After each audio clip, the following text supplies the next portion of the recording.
কি রহিম, কি খবর? এই তো খালেদ কাকা, ভালোই।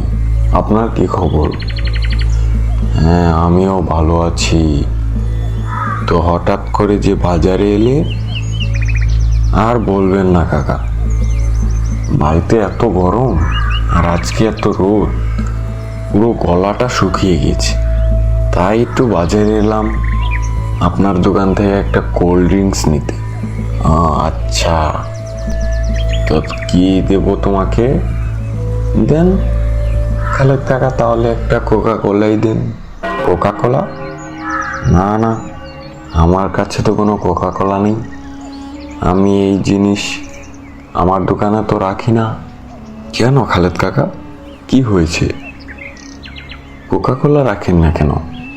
কোকা কোলা তো আমার প্রিয়। কেন, তুমি জানো না? আমরা সব দোকানদাররা মিলে ইসরায়েলি পণ্য বয়কট করেছি।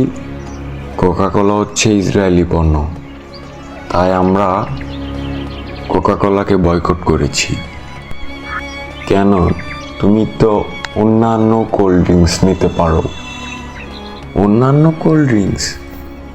তাহলে একটা 7 আপ দেন, নাহলে একটা পেপসি দেন।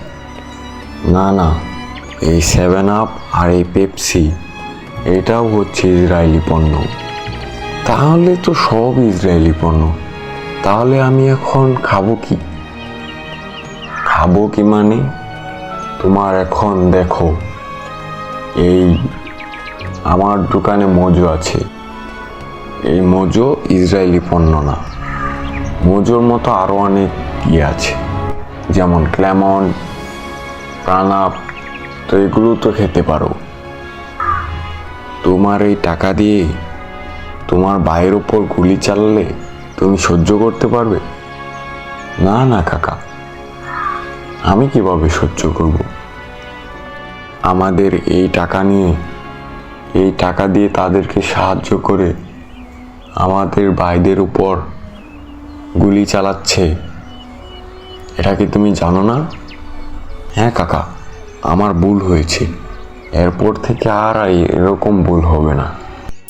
দেন, আমাকে মোজোই দেন। আজকে থেকে সমস্ত ইসরায়েলি পণ্য বয়কট। শুধু যে এই ফ্রাইড এবং কি পেপসি, শুধু এগুলোই ইসরায়েলি পণ্য না। সানসিল্ক শ্যাম্পু এবং কি সার্ফ এক্সেল এবং সাবান, লাইফবয়, আরও ইত্যাদি জিনিসপত্র, যা আমরা চাইলেই বয়কট করতে পারি। আর এ নিয়ে আমাদের বাংলাদেশে অনেক অনেক কোম্পানি আছে, চাইলে আমরা সেগুলো ব্যবহার করতে পারি।